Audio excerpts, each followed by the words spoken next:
You ever sit at a party where people are clapping for a lie? That was me, front row at my ex-husband's retirement banquet, smiling politely while my children stood on stage, praising their father like he built his company, brick by brick, all by himself. My daughter called him the definition of resilience.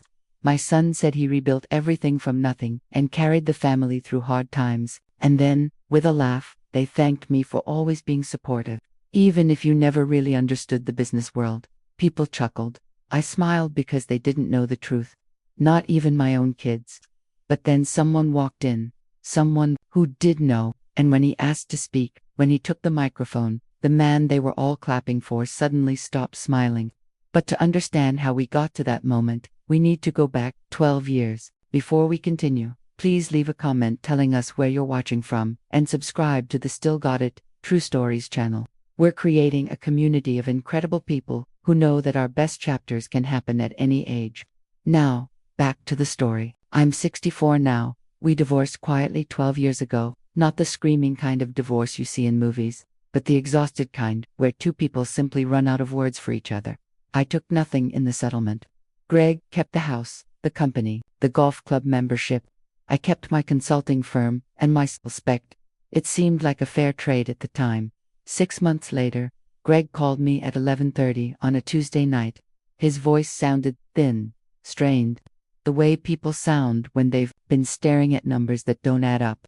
Diana, I need to ask you something. I was in my new apartment, a modest 2-bedroom that Chloe would later describe as cozy in that tone people use when they mean disappointingly small.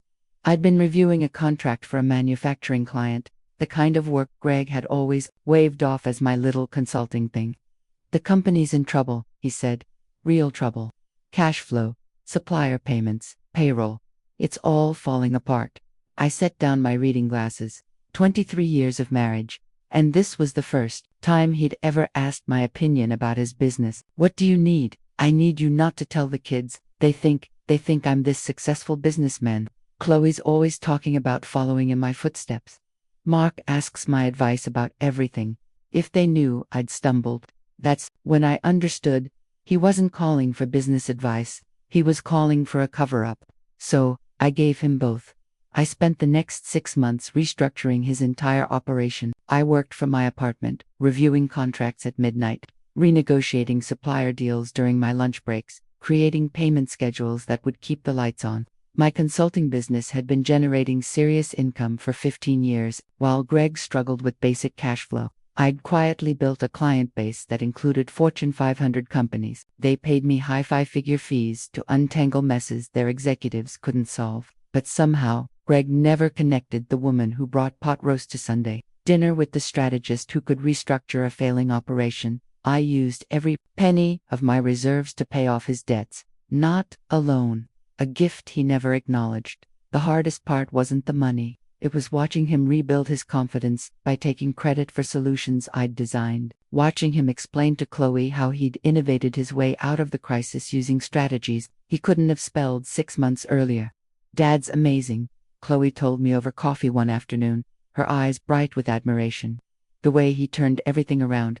I want to be that kind of leader. She was 26 then, sharp as a blade, working her way up at a marketing firm in Seattle. She'd started wearing power suits and using phrases like revenue optimization that she'd learned from listening to Greg Holdcourt at family dinners. He's definitely something, I said, refilling her cup. Mom, you should have seen his presentation to the board last month. He had these projections, these brilliant restructuring plans. I took notes. I'm going to use his approach in my next client pitch. I watched my daughter's face glow with pride for a man who'd been ready to throw in the towel 6 months earlier. The projections she was talking about. I'd created them on my kitchen table at 2 a.m., cross-referencing industry reports I'd bought with my own money. That's wonderful, sweetheart. You know what I love about Dad? He never gives up. Even when things look impossible, he finds a way through. That's the kind of parent I want to be someday. I nodded and smiled and felt something crack inside. My chest thought Mark was worse in his own way. He'd started calling Greg every Sunday for business advice. I'd sit in my small living room listening to him talk about his father like Greg was Warren Buffett and Henry Ford rolled into one. Dad, how do you know when to take a risk versus playing it safe? Dad, what's your read on the market right now? Dad, I'm thinking about changing jobs. What would you do? Greg would dispense wisdom like he'd been born understanding money, instead of barely managing to keep his company afloat without his ex-wife's intervention. The children never asked me for business advice. Why would they? As far as they knew, I ran a small consulting firm that helped local businesses with their filing systems. Greg had spent 23 years describing my work as Diana's little project, with such consistent dismissal that even I sometimes wondered if he was right. At family gatherings, they'd hang on Greg's every word when he talked about navigating market pressures and strategic pivots. When I mentioned landing a new client, they'd nod politely and change the subject. Mom's always been good with details, Chloe would say, patting my hand with affectionate condescension. For 12 years, I watched this performance, watched Greg give speeches about perseverance and vision, and never giving up, watched my children build their careers on advice that originated at my kitchen table, watched them look at their father like he was a hero and at me like I was a sweet, well-meaning woman who'd never quite figured out how the real world worked. I said nothing because they needed a father to admire, and I needed to live with myself. So there I was, Tuesday night, watching my daughter give a speech about a man who'd once called me crying because he couldn't make payroll. Chloe stood at the podium like she'd been born to address rooms full of people who mattered. The black Armani suit I'd helped her pick out for her promotion made her look like she could buy and sell half the audience before dessert was served. My father, she said, her voice carrying that crisp authority she'd perfected in boardrooms, is the reason our family didn't fall apart after the divorce. Murmurs of approval rippled through the tables. I took a sip of wine that tasted like disappointment in a crystal glass. He never let us feel the financial strain. While Mom was, she paused, and I could see her searching for the diplomatic phrase. While Mom was figuring things out with her consulting work, Dad kept everything stable. The audience smiled at her thoughtfulness. How considerate of Chloe to acknowledge her mother's little hobby, while celebrating her father's real accomplishments. He rebuilt our security from the ground up. Never complained, never made excuses, just put his head down and did the work. That's the kind of parent I hope to be someday, Chloe continued. Someone who carries the weight so others don't have to. If irony could kill, I'd have been face down in the centerpiece. She finished to enthusiastic applause. Greg stood and kissed her cheek, his eyes bright with the kind of pride that comes from believing your own press releases. He'd developed this habit over the years of straightening his tie when people praised him, as if success were a matter of proper alignment. Then Mark took the microphone. My son had inherited his father's height and his grandfather's weak chin, but somewhere along the way, he picked up a confidence that belonged to neither of them. He worked in finance now. My dad, Mark said, gripping the microphone like he was addressing shareholders, taught me that a person doesn't quit when things get tough. They figure out what needs to be done, and they do it. I watched Greg nod, sagely, as if he'd invented perseverance. There was a period after the divorce when everything could have gone wrong. The business was struggling. Things were tight, and a lot of people would have given up. But Dad didn't. He carried us through it. I wondered if Mark remembered the new laptop that appeared on his desk freshman year of college, right after Greg's company had supposedly turned the corner. The one I'd bought with money from a consulting contract Greg didn't know existed. He's the reason I understand what real leadership looks like, Mark said. Not the flashy kind you see on magazine covers, but the quiet kind that gets things done. More applause. Greg stood again, this time placing his hands on both children's shoulders like a man blessing his legacy. And then, with the kind of laugh that makes crystals sing, they turned to acknowledge me. Of course, we can't forget Mom, Chloe said, and the room's attention shifted to me at table 12. Mom has always been our rock, Mark added, always supportive, always there with a meal or a kind word, even if business was never really her thing. The audience smiled at the sweet family tableau, the successful father, the accomplished children, the supportive mother who knew her place. She's done her best to understand Dad's work, Chloe said with the fond exasperation of a daughter who'd tried to explain technology to her mother. And we love her for trying.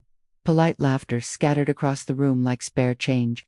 I raised my wine glass in a small toast to my children who just thanked me for being charming and competent. 12 years of watching them build careers on strategies I'd designed at my kitchen table. The applause died down, and Greg stepped toward the microphone with the satisfied smile of a man who'd just been canonized by his own children. Greg adjusted the microphone with the careful precision of someone who'd practiced this moment in bathroom mirrors. He'd worn his best suit. "Thank you," he said, his voice carrying that warm authority he'd perfected for board meetings. "Thank you all for being here tonight." He paused, letting his gaze sweep the room. His eyes found mine for just a moment, and he offered the small nod he reserved for people who'd earned the right to witness his success. "You know," he continued, "retirement is supposed to be about looking back, but standing here tonight, surrounded by family and friends, I find myself thinking about the future." The audience leaned forward slightly. Greg had always been good at this. My children spoke beautifully about resilience, about never giving up. He placed his hand over his heart with the practiced gesture of a man who'd learned that sincerity could be performed. But what they don't know, what I've never told them, is how close we came to losing everything. A murmur of surprise rippled through the room. Even Chloe and Mark looked intrigued. After the divorce, the company nearly collapsed. Cash flow dried up. Suppliers were threatening to cut us off. I had employees asking if their paychecks would clear. He paused for effect, his jaw tightening with what the audience would interpret as the memory of difficult times. What I remembered was a man panicking into a phone at 11:30 on a Tuesday night. I could have given up. A lot of people would have. But I looked at my children, at their futures, and I knew I had to find another way. Greg straightened his tie. "So, I went back to basics. I restructured everything from the ground up, renegotiated every contract, streamlined operations, implemented new efficiency systems. I worked 18-hour days, lived on coffee and determination." The room was silent now, hanging on every word of a story I'd lived through from my kitchen table at 2 a.m. There were nights I wasn't sure we'd make it to morning, but I had a responsibility to my employees, to my children, to the legacy I wanted to leave behind. He gestured toward Chloe and Mark, who were watching him with pride. "I rebuilt this company with my own hands. Every system, every strategy, every innovation that turned us around, that came from refusing to accept defeat." The applause started slowly, then built to the kind of sustained clapping that makes crystal glasses sing. Greg stood there accepting praise for work he'd watched me do while eating takeout Chinese food and asking if I thought his PowerPoint slides looked professional enough. "They call it a comeback," he said when the applause died down. "I call it stubborn determination." And maybe he smiled with the humility of a man who'd never been humble a day in his life. Maybe a little bit of luck, more laughter, more applause. Greg was working the room like a seasoned performer, feeding off the energy of people who wanted to believe in second chances and self-made success. "Some of you have asked about my secret. How does a man rebuild what looked like a lost cause?" He leaned into the microphone, as if sharing a confidence with 400 of his closest friends. "The answer is simple. You don't rebuild. You innovate. You don't just fix what's broken. You create something better than what you had before." Greg paused, his smile widening with the satisfaction of a man about to reveal his greatest triumph. "Which brings me to why we're here tonight. Last month, I made the decision to sell the company I rebuilt to Meridian Corporation. The sale closed at $42 million. Gasps and applause erupted throughout the room. I watched Chloe's eyes widen, watched Mark lean forward in his chair as if the number had a gravitational pull. $42 million, Greg repeated, letting the figure hang in the air like incense. For a company that was worth nothing just over a decade ago. That's what happens when you refuse to give up, when you rebuild from the ground up with vision and determination. I finished my wine and set the glass down with the careful control of a woman who'd learned not to throw things in public. All those years of listening to this performance, and it still amazed me how thoroughly Greg had convinced himself of his own mythology. The standing ovation lasted nearly 2 minutes. Greg accepted it with the gracious modesty of a man who'd earned every second of praise through his own ingenuity and perseverance. When he finally stepped away from the microphone, his face was flushed with the kind of satisfaction that comes from having your story applauded by people who matter. The applause was still echoing when I noticed someone approaching my table. A man in a well-cut navy suit, moving with the quiet confidence of someone who'd learned to navigate rooms full of powerful people without needing to announce himself. When he reached my table, he smiled with the warmth of someone remembering a kindness. "Mrs. Miller." I looked up. The face was older, more lined, but the eyes were the same. Intelligent, direct, unafraid to ask questions others wouldn't. "Victor." "Hey," I said. "My goodness, I wasn't sure you'd remember me." "Of course I remember you. I gestured to the empty chair beside me. Please, sit. He settled into the chair with the easy movements of a man comfortable in his own skin. The awkward young manager I'd known had grown into someone who wore authority, like a well-tailored jacket present, but not ostentatious. I almost didn't recognize you, he said, his voice carrying that same earnestness I remembered from late-night strategy sessions. I've been meaning to thank you for years. You saved my career before it really started. I think you're giving me too much credit, am I? Victor glanced toward the front of the room, where Greg was still accepting congratulations from a cluster of admirers, because I just listened to a very interesting speech about innovation and determination and rebuilding companies from the ground up. His tone was carefully neutral, but I caught the edge underneath. It was quite a speech, I said. Yes, it was. Victor turned back to me, his expression growing more serious. Mrs. Miller, I need to ask you something, and I hope you'll forgive the directness. The restructuring strategies Mr. Miller just took credit for, the efficiency systems, the supplier renegotiations, the operational overhaul that saved the company. Those weren't his ideas, were they? I reached for my water glass, buying myself a moment. What makes you think that? Because I was there. I was the junior operations manager who got to implement them. I remember the late-night meetings, the detailed presentations, the way solutions appeared that were far more sophisticated than anything our management team had produced before. He leaned forward slightly. And I remember you, Mrs. Miller, quietly in the background, always asking the right questions, always steering conversations toward the answers we needed. The room around us buzzed with post-speech energy. I could see Chloe and Mark still glowing with pride, probably already planning how they'd retell their father's triumph at their own dinner parties. Victor, I said carefully, some stories are more complicated than they appear. I'm sure they are. But Mrs. Miller, are you saying you saved his company? Because if so, then what I just heard was a version of events that serves everyone better than the truth. Victor sat back in his chair, processing this. Around us, the sounds of celebration continued. Clinking glasses, animated conversations, the satisfied murmur of people who'd just witnessed something inspiring. For your children, he said finally. I nodded. They needed someone to admire, and you let him take credit for your work to give them that. Children need heroes, I said. Even adult children. Victor was quiet for a long moment, his gaze moving between me and the ongoing celebration. When he spoke again, his voice was soft but firm. Mrs. Miller, I'm the new CEO of Meridian's acquisition division. As of next week, I'll be overseeing the company your ex-husband just sold for $42 million. I felt something shift in my chest. Not surprise, exactly, but a recognition that the evening was about to change direction. The company you actually saved, Victor continued. The strategies you designed are still the foundation of everything we do. The efficiency systems you created, the operational frameworks you put in place there, why Meridian wanted to acquire us in the first place. He paused, looking directly at me.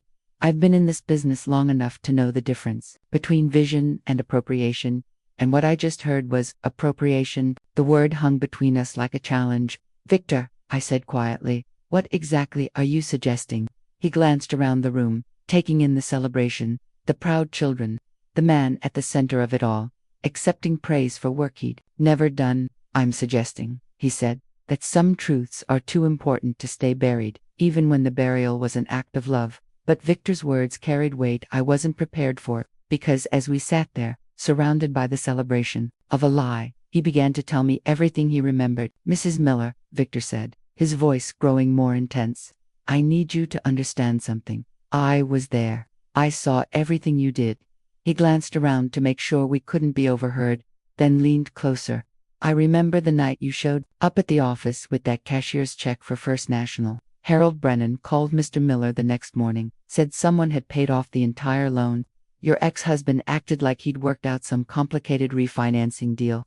Victor shook his head, a bitter smile crossing his face.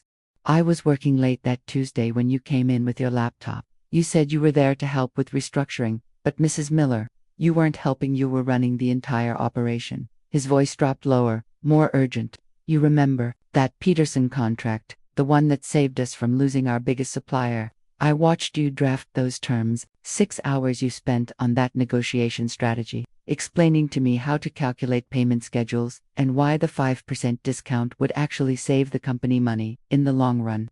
I started to speak, but Victor held up his hand. The next morning, Mr. Miller walked into that meeting like he'd invented the whole approach, called it his breakthrough thinking, but I knew where it came from because I'd watched you create it the night before. Victor's eyes were bright with the memory and something else, frustration that had been building for years. You taught me how to read real financial statements, not the simplified versions they teach in business school, but the ones that show you where a company is actually struggling. You showed me how to identify inefficiencies that were holding us back. He leaned back in his chair, shaking his head. Mrs. Miller, I was 28 years old, scared I was going to lose my job. And you spent 3 nights a week for 6 months teaching me how to save a company. You never asked for credit. You never even asked me to keep it secret. You just quietly made sure I had the skills I needed to survive. Victor paused, watching Greg across the room, still basking in applause. Those late-night sessions when you'd show up after everyone had gone home. You weren't just consulting, Mrs. Miller. You were rebuilding the entire operational foundation, every workflow process, every cost control measure, every efficiency improvement that turned us around. I watched you design them. His voice carried a weight of gratitude mixed with growing conviction. Do you know what saved my career? It wasn't Mr. Miller's mentorship. It was you teaching me to ask the right questions. You told me that businesses fail when good people stop being curious. And that lesson has guided every decision I've made since. Victor looked directly at me, his expression serious.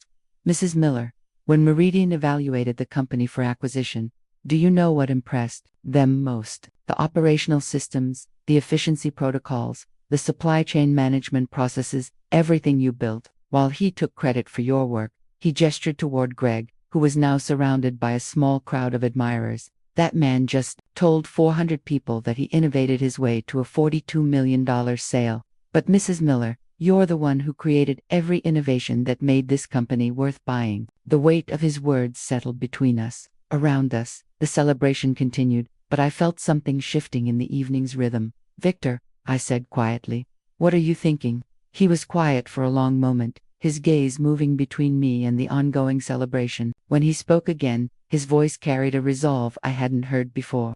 I'm thinking that some debts can't be repaid in private, he said. And I'm thinking that 12 years of watching you be erased from your own success is 12 years too long. Just when I thought the evening had reached its peak of irony, Greg decided to add one more chapter to his performance. The dessert plates were being cleared when Greg made his way back to the microphone. He moved with the easy confidence of a man who discovered that success was intoxicating and applause was addictive. If I could have everyone's attention for just one more moment, he said, tapping the microphone with the casual authority of someone who knew the room would quiet for him. The conversations died down. Servers paused with coffee pots hovering over cups. Even the busboys stopped clearing tables to listen. Tonight has been overwhelming, Greg began, his voice carrying that practiced humility that successful men perfect. Hearing from my children, seeing so many friends and colleagues who've been part of this journey, it's made me realize something. He paused, letting anticipation build the way he'd learned to do in board presentations. This story, our story, is too important to keep to ourselves. Chloe and Mark leaned forward in their chairs, curiosity bright on their faces. So, I'm thrilled to announce that I'll be writing a memoir about the last 15 years, about challenges and resilience, about rebuilding what seemed lost, about never giving up when everything looks impossible. The applause started immediately, warm and sustained. Greg beamed like a man who just announced his candidacy for sainthood. I'm calling it quiet strength, he continued when the clapping died down. Because sometimes the most important victories happen when no one's watching, when you're alone in your office at midnight, when you're making the hard decisions that no one else wants to make. I nearly laughed out loud. The only midnight decisions Greg had made during the crisis involved whether to order pizza or Chinese food, while I worked late at his office designing the solutions he'd take credit for the next morning. It's a story about what's possible when you refuse to accept defeat, Greg said, his voice growing more passionate, about the strength that comes from carrying others when they can't carry themselves. More applause, louder this time. I watched my children's faces glow with pride. watched the audience lean forward as if Greg were revealing the secrets of the universe. Quiet strength, someone called out. I love it. When will it be published? Another voice asked. Greg raised his hands modestly. These things take time, but I promise you it will be worth the wait. This is a story that needs to be told.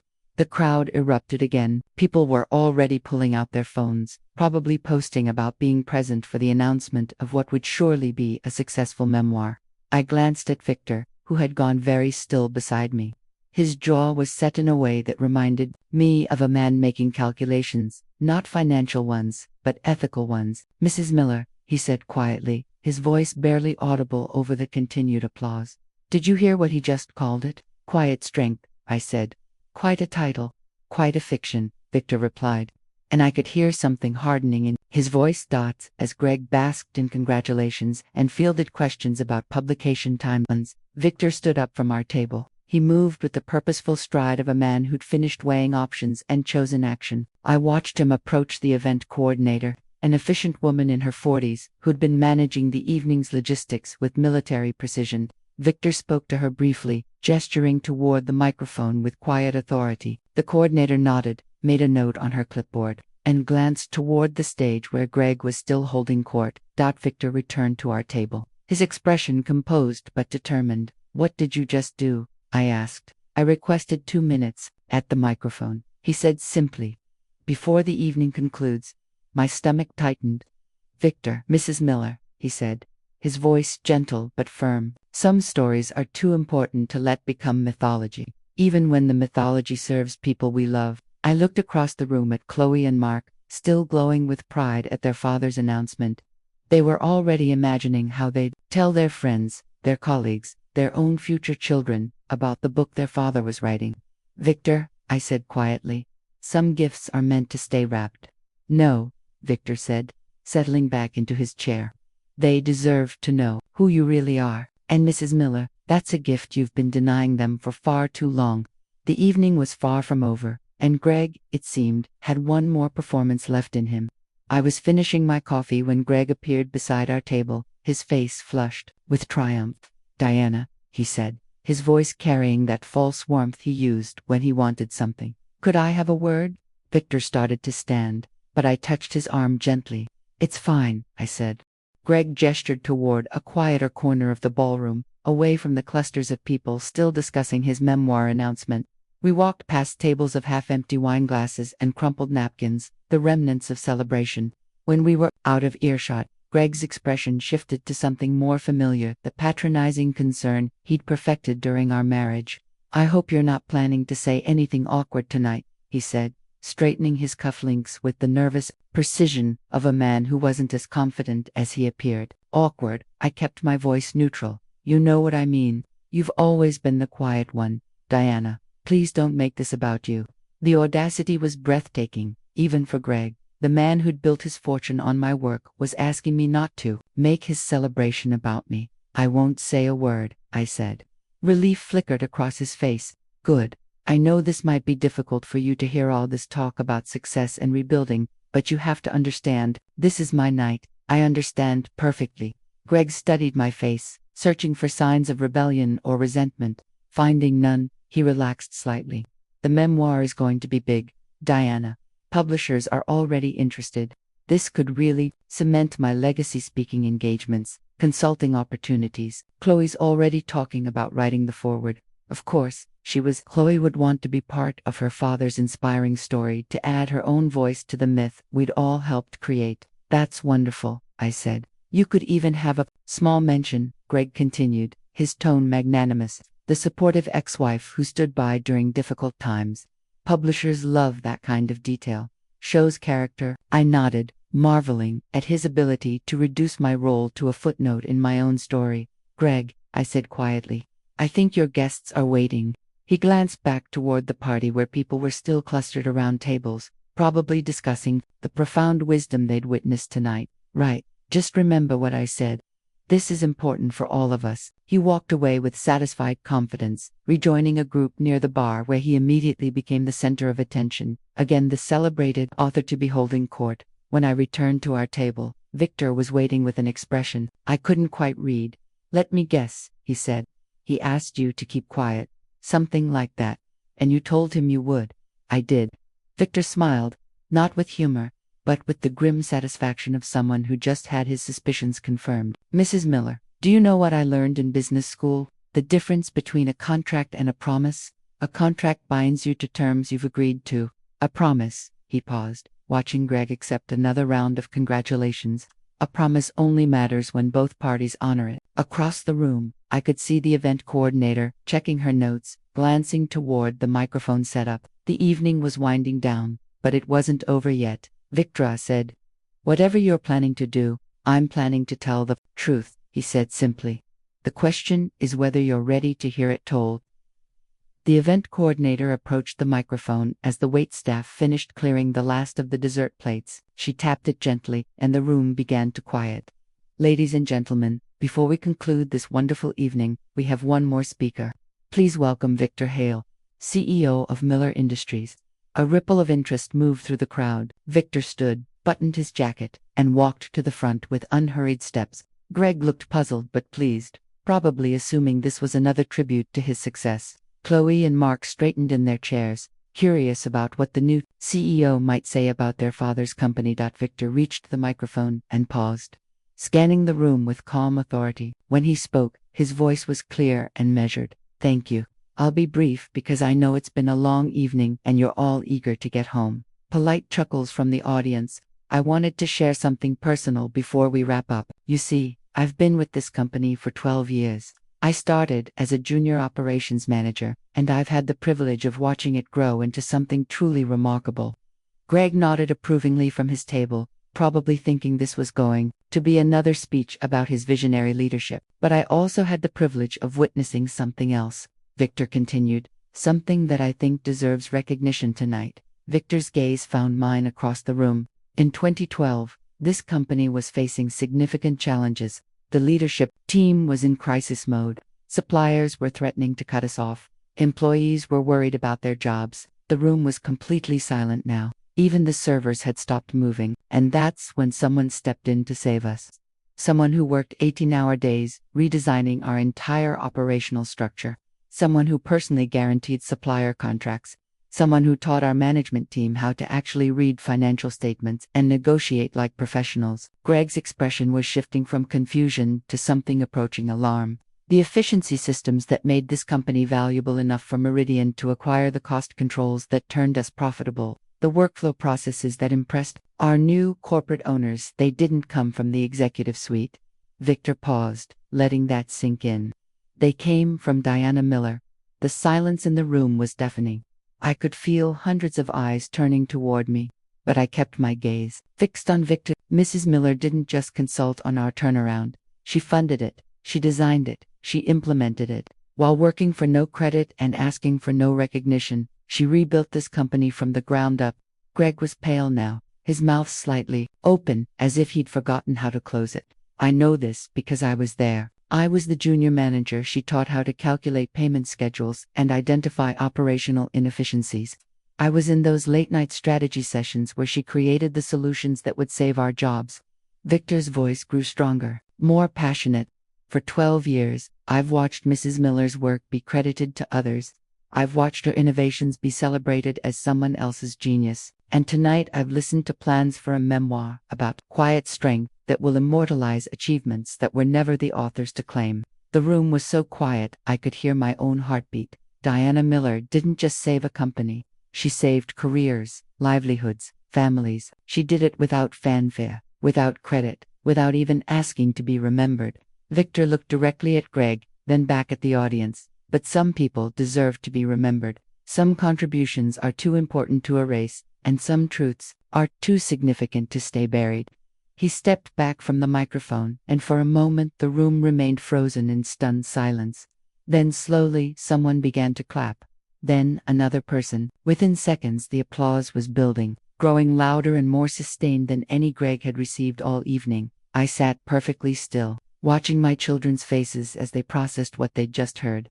Chloe's expression moved from shock to something that might have been understanding. Mark looked like someone had just rewritten everything he thought he knew about his family. And Greg sat motionless, the architect of his own mythology. watching it crumble in real time. The applause eventually died down, and people began moving toward the exits, their conversations hushed and intense. I could catch fragments as they passed my table. Had no idea. Incredible story. Makes you think.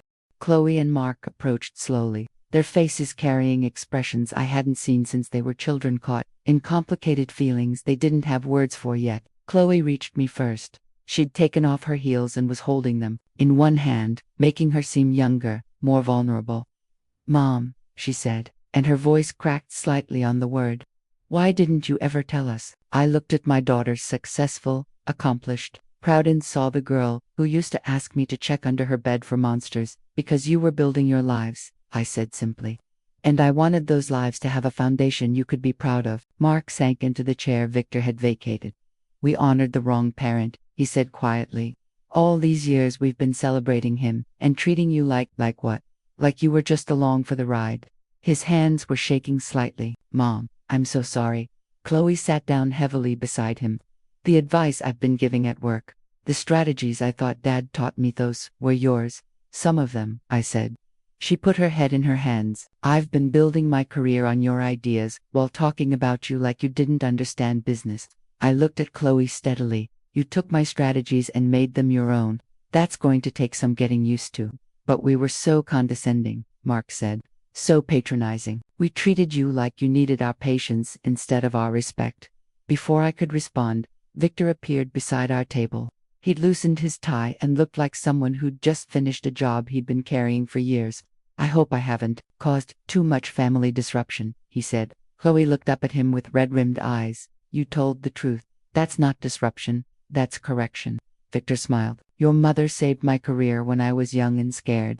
She taught me to ask better questions and to never mistake volume for authority. Everything I've accomplished since then has her fingerprints on it." "What happens now?" Mark asked.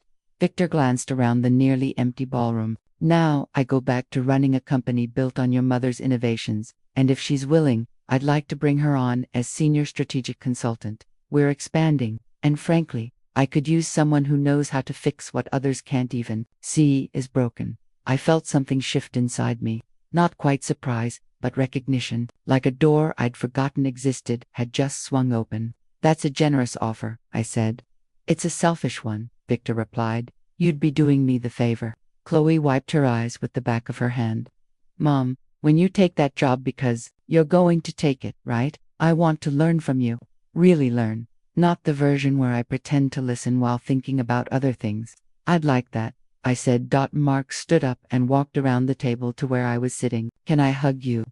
Not the polite family dinner hug, but the kind you give someone you're proud of. I stood and let my son wrap his arms around me with the kind of fierce affection I hadn't felt from either of my children in years. When he let go, Chloe was there, too. And for a moment, we stood together in the empty ballroom, surrounded by the remnants of an evening that had started as Greg's celebration and ended as something else entirely. As we walked toward the exit, I glanced back once. Greg was still at his table, staring at his hands, probably wondering how the story he'd been telling himself for 12 years had suddenly become someone else's truth. I didn't feel sorry for him, but I didn't feel vindicated either. I felt something simpler and more valuable. I felt seen. For the first time since the divorce, the people who mattered most to me knew exactly who I was, and that, it turned out, was all I'd really wanted. The truth, as Victor had said, was too important to stay buried, even when the burial had been an act of love. So, that's my story. I'd love to hear what you think. Was Victor right to expose the truth publicly, or should he have handled it privately? Let me know in the comments and subscribe for more stories like mine.